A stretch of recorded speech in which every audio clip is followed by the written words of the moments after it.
네, 제가 대구 제일교회에 와서 참 많은 것을 보고 느끼고 경험하고 있지만 특별히 많이 경험하고 생각하게 되는 영역 중 하나가 장래의 영역입니다.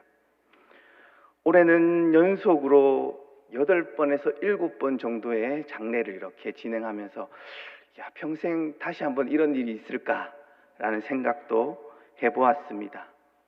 특별히 발인의 시간, 슬픔 가운데 있는 이들을 위로하기 위해 이른 아침부터 섬긴다는 것, 참 쉽지 않은 일임에도 불구하고 조가 찬양대와 운구팀, 특별히 부활동산에서 늘 섬기시는 장로님의 헌신이 장례 때마다 참 귀한 섬김이라는 마음이 들곤 했습니다.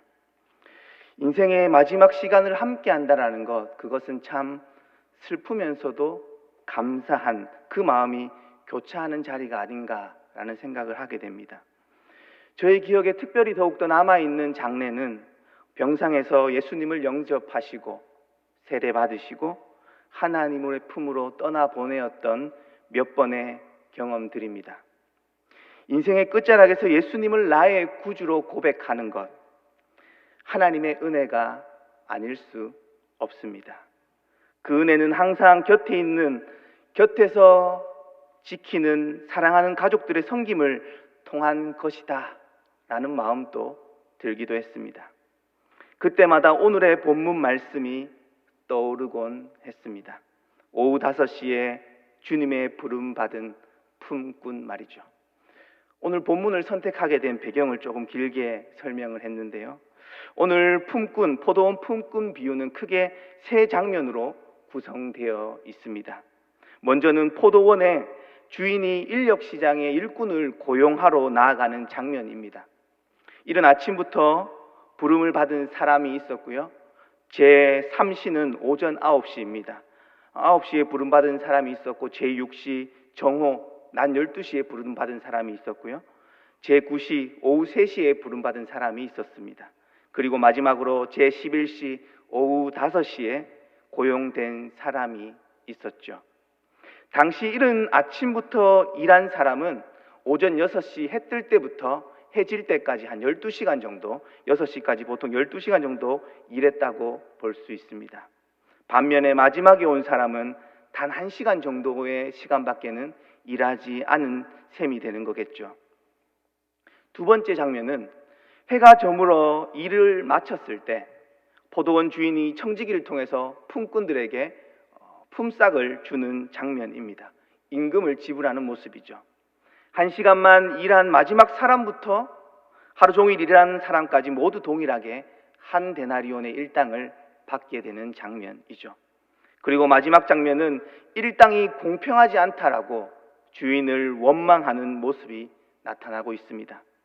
처음부터 일한 사람은 당연히 더 많은 임금을 받을 줄 알았는데, 그렇게 기대했는데 그러지 못했던 것이죠. 일꾼들은 순간적인 감정에 이것은 불공평하다 라고 생각했을 테죠. 종일 일한 일꾼들은 포도원을 찾아가서 왜 1시간 일한 사람하고 나를 동일하게 한 데나리온을 주냐고 그렇게 항의했습니다. 그런데 포도원 주인은 불평하는 일꾼들을 꾸짖고 있는 모습입니다. 내가 너와 한 데나리온을 약속하지 않았냐고, 약속한 대로 임금을 정확하게 지불하였다고, 나중 온 사람들에게 그렇게 주는 것은 나의 뜻이다라고 그렇게 말했습니다. 내가 가지고 있는 것을 가지고 내 뜻대로 할 것이 아니냐는 주인의 이야기는 틀린 이야기가 아니죠. 오늘의 본문의 세 가지 장면입니다. 오늘의 이야기를 직접 들었던 베드로와 야고보와 요한과 같은 제자 공동체, 그리고 이 이야기를 1차 독자로서, 성경의 1차 독자로서 들었던 입장에서 먼저 한번 생각해 보겠습니다. 제자들은 아마 자신들이 이른 아침부터 부름받은 이들이라고 생각했을 겁니다. 제자 공동체 사이에서도 서로 누가 더 크냐를 가지고 다투었던 모습들을 보면 제자들의 속내가 보이는 것 같죠. 초대교회 안에는 그러한 모습들이 없었을까요? 서로 더 높은 자리에 앉고자 하는 모습들, 제자들 사이에서의 권력 투쟁 말이죠. 바울이 등장했을 때 아마 제자들 사이에는 상당한 경계가 있었을 겁니다. 뜬금없이 나타나서 자신들보다 더 추진력 있게 사역하는 모습, 그 모습을 보였기 때문이죠. 처음에는 자신들을 박해하다가 갑자기 예수님을 직접 만났다라고 말하고 사도의 지위까지 오르니 어쩌면 제자들의 입장에서는 속이 뒤집혔을지도 모르죠. 또 한편 제자들은 3년 동안 열심히 예수님을 따라다녔었습니다. 그리고 예수님의 가르침을 받았었죠. 그러나 바울은 가말리엘의 문화생이었습니다. 어떻게 보면 바울은 바리새인들 중에서 성골이자 종교적 금수저였다라고 말할 수 있겠습니다. 갈릴리 출신이었던 제자들과 비교가 되지 않았죠. 정확히 제자들의 마음을 알 수는 없지만 제자들은 이 점도 썩 그렇게 마땅치는 못하지 않았을까요? 바울이 예수님을 믿게 된 사실은 기뻤을지 모르지만 처음부터 고생한 우리와 동일한 위치에 사도가 된다라는 것, 어쩌면 그것이 쉽게 수용되지 않았을지도 모릅니다. 더군다나 신약에 나오고 있는 서신서 중에서 3분의 2가 바울이 쓴 편지가 되고 사도행전의 그 역사의 주도권이 바울에게로 이렇게 넘어가는 모습들, 그러한 것들은 어쩌면 제자들에게 쉽게 납득되지 않았을지도 모르죠. 인간적으로 보면 제자들의 입장에서 본다면 그런 마음이 들 수도 있을 테다라는 마음이 들기도 합니다. 굴로 들어온 돌이 박힌 돌을 뺀다는 속담 말이죠.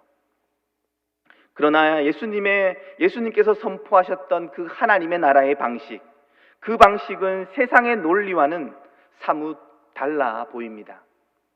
예수님은 오늘의 비유를 통해서 세상의 상식과 논리에 사로잡혀 있었던 그 시각을 교정하고 바로잡기를 원하셨습니다.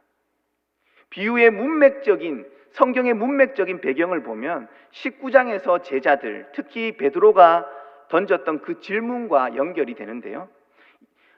마태복음 19장 27절에서 우리가 모든 것을 버리고 주님을 위하여 따랐는데 무엇을 얻겠냐고 그렇게 베드로가 질문을 했습니다. 이 질문과 연결되어 있다는 거죠. 베드로의 질문에 예수님께서는 마태복음 19장 30절에서 이렇게 대답했습니다. 그러나 먼저 된 자로서 나중되고 나중된 자로서 먼저 될 자가 많다라고 말씀하셨지요. 오늘 마태복음 20장 16절의 말씀과도 같은 결론을 내리고 있었습니다. 다시 말해서 예수님은 제자들의 질문에 대한 답으로서 오늘의 비유를 말씀하셨다라는 이야기입니다. 그 중심에는 하나님의 나라의 원리, 그 원리가 있습니다. 하나님의 나라는 이 세상의 자격과 공로의 원리가 아니라 은혜의 원리, 하나님의 은혜의 원리로 다스려진다라는 그 사실을 강조하고 있었던 것이죠. 이를 시작한 시간이 모두 달랐음에도 일꾼들은 동일한 품삯을 받았습니다. 여기서 예수님은 어떠한 보상의 원리, 경제적인 원리를 가르치려고 이 말씀을 하셨던 것이 아니다라는 이야기입니다. 이 비유의 핵심은 하나님의 나라의 원리와 개념에 대한 것이었습니다. 다시 말해서 하나님의 나라가 어떤 원리로 작동하는가에 대한 이야기였던 것이죠. 하나님의 나라의 작동의 원리는 공로가 아니라 은혜라는 것입니다. 하나님의 계산법은 인간과 확연히 달라 보이죠. 하나님의 나라의 상급과 보상은 주권자이신 하나님의 긍휼과 은혜에 달려 있다라는 이야기이죠. 그렇다면 포도원에서 일했던 품꾼들이 주인을 향해서 원망했던 이유는 무엇이었을까요? 그들은 왜 원망했을까요? 왜 그들은 불평했었는지 질문한다면 그 이유는 자명할 겁니다. 하나님의 나라의 원리를 이해하지 못했기 때문입니다. 하나님은 제자들이 하나님 나라가 세상의 공로의 원리가 아니라 은혜의 원리로 움직여진다라는 사실을 깨닫기를 원하셨습니다. 포도원 주인이 불평하는 품꾼들을 꾸짖는 그 장면 속에서 하나님의 나라는 어떠한 공로주의도 발디딜 곳이 없음을 가르쳤던 것이죠. 종교개혁자 칼뱅은 공로라는 말 자체가 성경에 없다라고 그렇게 말했습니다. 그럼에도 성경에서는 분명 선행을 강조하고 있는 성경의 구절들이 많이 있습니다. 인간의 선한 행위를 성경은 긍정적으로 보았던 것이죠. 마태복음 5장 16절을 보시면 너희의 착한 행실로 하늘에 계신 하나님께 영광을 돌리라 말했습니다. 갈라디아서 6장 9절에서는요, 우리가 선을 행하되 낙심하지 말지니라고 말하고 있죠. 우리의 행함을 통해서 하나님께 영광을 돌리고 나아가서 그 선행을 행하다가 낙심하지 말라고 그렇게 성경은 우리에게 말해주고 있습니다. 그러나 종교개혁자들의 관점에서 보면 선행의 가치는 전적으로 하나님의 은혜에서 출발한다라는 것이었습니다. 칼뱅은 기독교의 선행의 개념이 누가복음 17장 10절에서 잘 나타난다고 그렇게 말했습니다. 함께 읽어보도록 하겠습니다. 이와 같이 너희도 명령받은 것을 다 우리가 하여야 할 일을 한 것뿐이라 할지니라. 무슨 의미일까요? 주어진 역할을 감당한 것뿐이라는 이야기입니다. 기독교 신앙 안에서 선행에 기초한 인간의 공로의식은 설 자리가 없다라는 의미이죠. 그럼에도 분명한 사실은 하나님은 믿음의 사람들에게 선한 삶을 살아가도록 그렇게 격려하고 계십니다.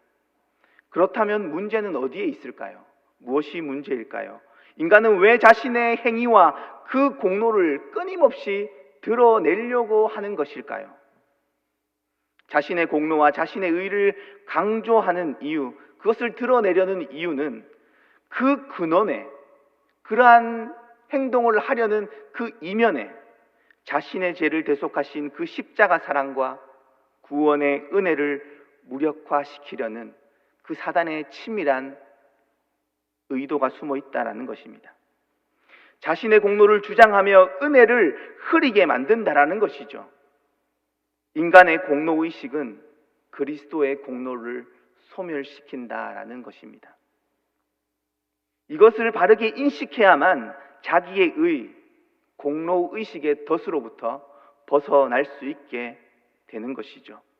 자신의 의를 주장하고 싶은 순간 언제나 우리 마음속에 사단의 속삭임이 있습니다.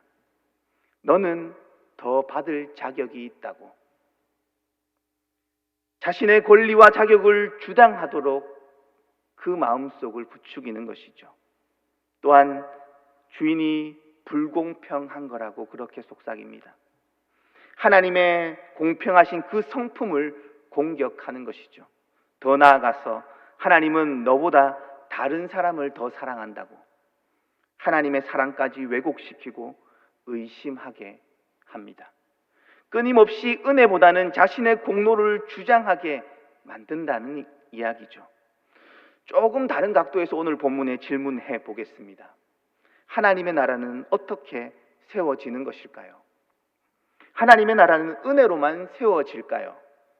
그렇다면 우리의 노력과 행위, 그러한 것들은 설 자리가 없는 것일까요?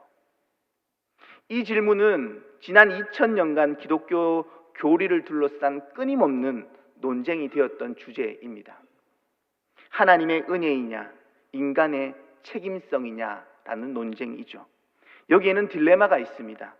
하나님의 은혜만을 강조하게 될 때 인간의 의지와 노력은 설 자리를 잃게 됩니다. 반대로 인간의 책임성과 그 노력, 그 의지를 강조하게 된다면 하나님의 은혜가 부수적인 것처럼 취급될 위험성에 빠지게 된다라는 것이죠. 우리는 모든 것이 하나님의 은혜라고 말하지만 우리의 일상의 삶의 현장에서는 인간의 의지와 노력이 전부인 것처럼 살아갈 때가 너무나도 많습니다. 하나님의 은혜라고 말하지만 우리가 하지 않는다면 이 땅에 이루어지는 것은 아무것도 없는 것처럼 보이기 때문이기도 하죠. 초기 기독교 역사에서 손꼽히는 논쟁 중 하나는 펠라기우스 논쟁입니다. 펠라기우스라는 학자는 인간의 선행을 강조했습니다. 인간이 자유의지로 도덕적일 수 있다라고 주장했던 것이죠. 이에 반해 초대 교부였던 어거스틴은 펠라기우스의 주장이 기독교를 도덕적인 성취나 공로를 내세우는 종교로 변질시킬 수 있다라고 강하게 비판했습니다. 인간의 본성이 죄로 말미암아 손상되었고 타락했기 때문에 도덕적인 행위를 앞세우는 이 펠라기우스의 이 가르침은 십자가의 그 대속의 은혜를 무력화시킨다고 그렇게 반박했던 것입니다. 그렇게 어거스틴은 인간의 타락과 원죄를 강조했죠. 이 논쟁은 어거스틴의 승리로 끝났지만 2000년의 기독교 역사 속에서 끊임없이 펠라기우스적인 시도들이 끊임없이 계속되어 왔었습니다. 하나님의 은혜보다 인간의 노력을 앞세우려는 이들의 시도들이 계속해서 기독교 역사 안에서는 있어 왔다라는 이야기입니다. 기독교 역사는 언제나 하나님의 은혜가 우선한다라는 신학적인 입장을 견지했습니다. 지금도 마찬가지이죠. 기독교는 인간이 하나님의 은혜 없이, 예수 그리스도 없이는 우리 안에 있는 죄성을 통제할 수도 해결할 수도 없다라고 그렇게 주장해 왔습니다. 어거스틴은 하나님의 은혜만이 인간을 죄로부터 해방시킬 수 있다라고 그렇게 믿었고 고백했던 것이죠. 우리 역시 동일합니다.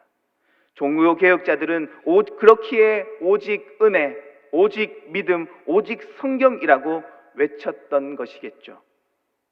하나님의 나라는 오직 은혜로 살아가는 곳이며 인간의 공로, 자기의 의는 발붙일 곳이 없습니다.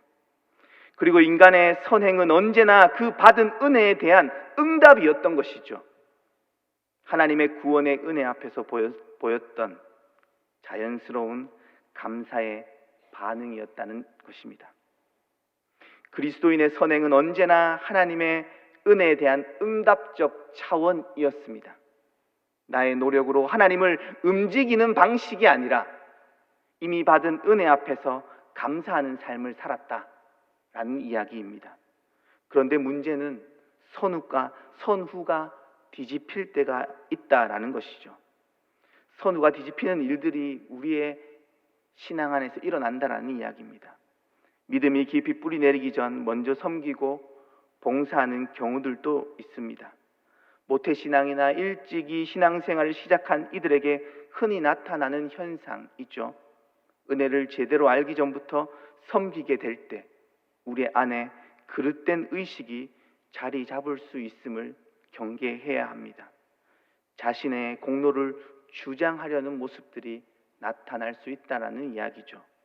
그래서 예수님은 먼저 된 자가 나중 될 수 있다라고 경고하셨던 것이 아닐까요? 오늘 말씀을 우리의 삶에 적용해 볼 때 꼭 기억해야 할 것은 그 품꾼들의 불평의 근원이 무엇인지를 인식하는 것입니다. 그릇된 의식이 자리 잡게 되었다는 것, 그 이유를 찾는 것이죠. 왜 공로를 주장하게 되었을까? 그것은 우리 안에 비교하는 마음이 생길 때부터입니다. 본문에서 계속 나타나는 것은 비교입니다. 은혜가 흐려질 때 제일 먼저 나타나는 현상이 비교다라는 이야기입니다. 공로의식은 비교를 통해서 나타나게 되는 것이죠. 이 12시간 일한 사람은 1시간 일한 사람과 자신을 비교했습니다. 자신이 우월하다고 생각했던 것이죠. 이럴 수 있냐며 공로의식에 사로잡혀 불평했던 것입니다. 예수님은 우리에게 여전히 오늘 이 시대 속에도 말씀하고 계십니다. 다른 사람과 비교하지 말라고 말이죠. 그러나 이것은 쉽지 않습니다. 왜 그럴까요? 우리는 비교하지 않으려 하지만 그 비교하지 않는 삶이 참 쉽지가 않습니다. 우리는 모두 가인의 후예입니다. 우리 안에 시기와 다툼과 미움의 DNA가 뿌리 깊이 자리 잡고 있기 때문이겠죠. 죄성 말이죠. 그래서 끊임없이 세상의 비교의 원리로 다른 이들을 판단하려고 듭니다. 이러한 비교의 본능이 우리 속에 얼마나 강하게 자리 잡고 있는지 모릅니다. 예수님을 부인했던 베드로를 떠올려 보시면 예수님과의 그 관계가 회복되고 난 후에 보였던 반응을 혹시 기억하고 계시는지요? 요한복음 21장에서 예수님은 베드로에게 내 양을 먹이라, 내 양을 치라 말씀하셨음에도 갑자기 베드로에게 비교의식이 이렇게 발동했습니다. 그래서 요한복음 21장 21절에서 이렇게 말합니다. 이 사람은 어떻게 되나요? 이에 예수님은 22절에서 내가 무슨 상관이냐, 너는 나를 따르라, 단호하게 말씀하셨습니다. 오늘 말씀과 베드로에게 하셨던 말씀은 우리 모두를 향한 말씀이기도 합니다. 우리가 교회 안에서 때로 세상을 살아가면서 비교의식을 가지고 저 사람은 어떻게 될까라고 물을 필요가 없습니다. 그렇게 물을 때 예수님은 언제나 너는 나를 따르라고 분명히 말씀하실 테죠. 그리스도인은 자신의 정체성을 누구와의 비교 속에서 찾지 않습니다. 오직 하나님의 말씀에 어떻게 응답하며 살아가느냐가 우리의 정체성이라는 것입니다. 우리의 정체성은 하나님의 말씀에 달려있다라는 이야기입니다.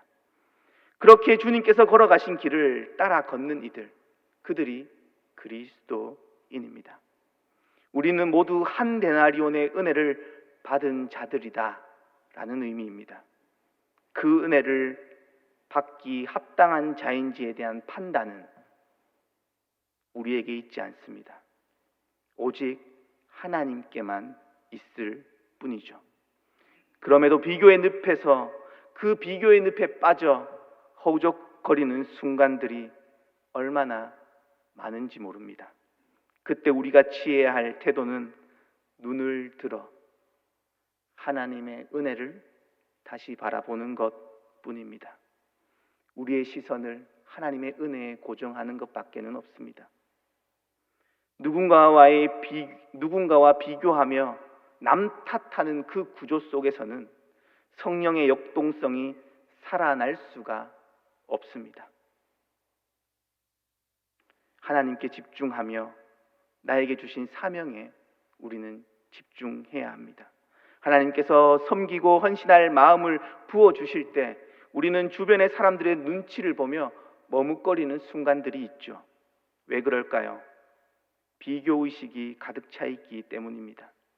주변에 따가운 시선을 받고 싶지 않기도 하고 교회가 말이 많은 곳이기도 하죠. 누가 어쨌다 저쨌다 수군거립니다.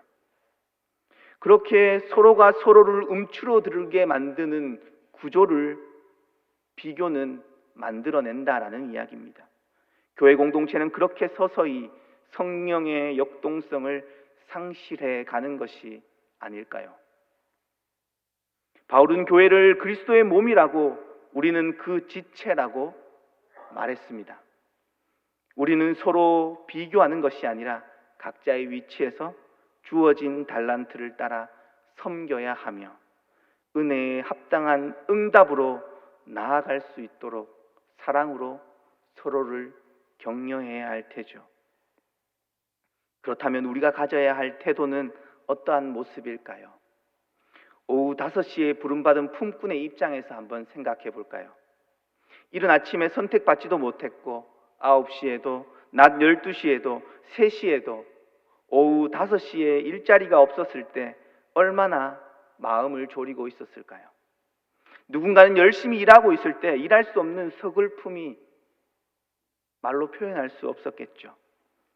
집에서 기다리는 가족들을 생각하면 어쩌면 그 차가운 현실이 더욱 괴롭게 다가오지 않았을까요? 그때 너그러운 포도원 주인이 이에 타산을 넘어 5시에 일자리를 준 것이죠. 이것이 은혜입니다. 예수님은 한 사람이라도 더 구원받기를, 한 사람이라도 더 주님의 나라를 위해 쓰임받기를 원하셨습니다. 만약 일찍 부름받은 품꾼이 포도원 주인의 마음을 가졌다면 얼마나 좋았을까요? 힘이 없고 약한 친구지만 너무 잘 됐다고, 내가 일자리가 없어 굶주릴까 봐 얼마나 걱정했는데 라고 말해 주었다면 얼마나 좋았을까요? 예수님께서 우리에게 원하시는 하나님의 나라의 가치로 살아가는 삶이 이러한 삶이 아닐까요? 너는 1시간밖에 일 안 했으니 그만큼의 가치만 받아야 해 라고 말하는 것이 아니라 함께 은혜를 누릴 수 있음에 감사하는 것, 그것이 은혜 받은 자의 삶의 태도일 테죠. 나보다 늦게 온 사람이 나처럼 인정받거나 심지어 나보다 주님의 일에 더 크게 쓰임받는다고 불평하는 것이 아니라 한 영혼이 하나님 앞에서 세워질 수 있다는 것에 함께 기뻐할 수 있다면 얼마나 좋을까요?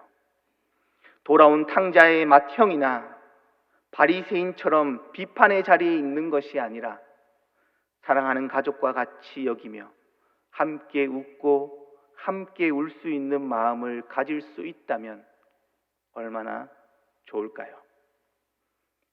하나님은 은혜 안에서 사랑의 마음을 가지시기를 오늘도 우리를 향해 말씀하고 계시는 것이 아닐까요? 그러기 위해선 우리는 모두 은혜 받을 자격 없는 오후 5시에 부름받은 품꾼이라는 그러한 인식이 필요합니다. 어느 시간에 부름을 받았던 포도원에 고용된 사람들의 공통점이 있죠. 그 누구도 자기의 힘으로 그 자리에 온 사람이 없었다라는 사실입니다. 모두 주인의 부름을 따라 그 자리에 있었습니다. 우리도 동일하죠. 우리 모두는 구원받을 자격이 있기에 이 자리에 있지 않음을 기억하며 주님의 불러주심에 감사할 수 있어야 합니다. 마지막으로 이러한 질문을 드려봅니다. 아침 6시에 부름받은 사람들은 손해를 본 사람들일까요? 어쩌면 지금 이 시간까지 교회를 섬기고 오후 예배까지 드리고 있는 성도님들은 아마도 아주 조심스럽게 예측해 보건대 나는 6시에 부름받은 사람이다, 이른 아침에 부름받은 사람이다라는 인식을 가지고 계실 것입니다. 아닐 수도 있고요. 사랑하는 성도님들, 이른 아침부터 쓰임받는 일꾼들은 훨씬 더 큰 복을 받은 사람임을 기억할 수 있으시기를 바랍니다. 결코 손해본 것이 아닙니다. 평생 하나님과 함께 동행할 수 있었으며 하나님께서 맡기신 사명을 더 감당할 수 있는 은혜를 누리며 그 은혜의 길, 사명의 길을 걸으며 더 큰 은혜를 삶 속에서 분명히 누리셨을 테죠. 사랑하는 지혜의 성도님들, 우리는 모두 하나님의 은혜로 부름받은 일꾼들입니다. 누가 더 오래 일했느냐, 누가 더 많이 수고했느냐, 그 차이는 중요한 것이 아닙니다. 오직 중요한 것은 우리를 포도원으로 불러주신 그 하나님의 은혜를 기억하는 것입니다. 아침 일찍 부름받은 사람은 평생을 하나님과 동행하는 기쁨을 누렸을 것이고, 오후 5시에 부름받은 사람은 절망 가운데서도 마지막 순간 극적으로 하나님의 은혜를 누렸던 것이죠. 어느 쪽이든 그것은 하나님의 놀라운 사랑과 주권적인 은혜의 역사입니다. 그렇기에 우리는 비교의식에 사로잡혀 다른 사람을 바라보는 것이 아니라 너는 나를 따르라 말씀하시는 그 주님의 음성에 귀 기울이며 각자의 삶의 자리에서 은혜에 합당한 응답의 삶을 살아가야 할 것입니다. 이번 한 주도 우리를 불러주신 그 주님의 은혜를 붙잡고 감사함으로 서로를 격려하며 주님께서 맡기신 사명을 충성되이 감당하는 대구제일의 모든 성도님들 되시기를 주님의 이름으로 축복드립니다. 기도하겠습니다. 사랑의 하나님, 오늘 또 주신 은혜를 기억하기에 이 자리에 있습니다. 언제나 허락하신 은혜에 집중하게 하시고 나의 공로를 주장하는 어리석음을 범하지 않게 겸손한 마음을 부어 주옵소서. 이 땅을 살아가며 비교의 마음이 찾아오는 순간들이 있습니다. 그때마다 더욱더 하나님의 은혜, 나에게 부어주신 그 하나님의 은혜를 바라볼 수 있는 믿음 허락하여 주옵소서. 예수님의 이름으로 기도합니다.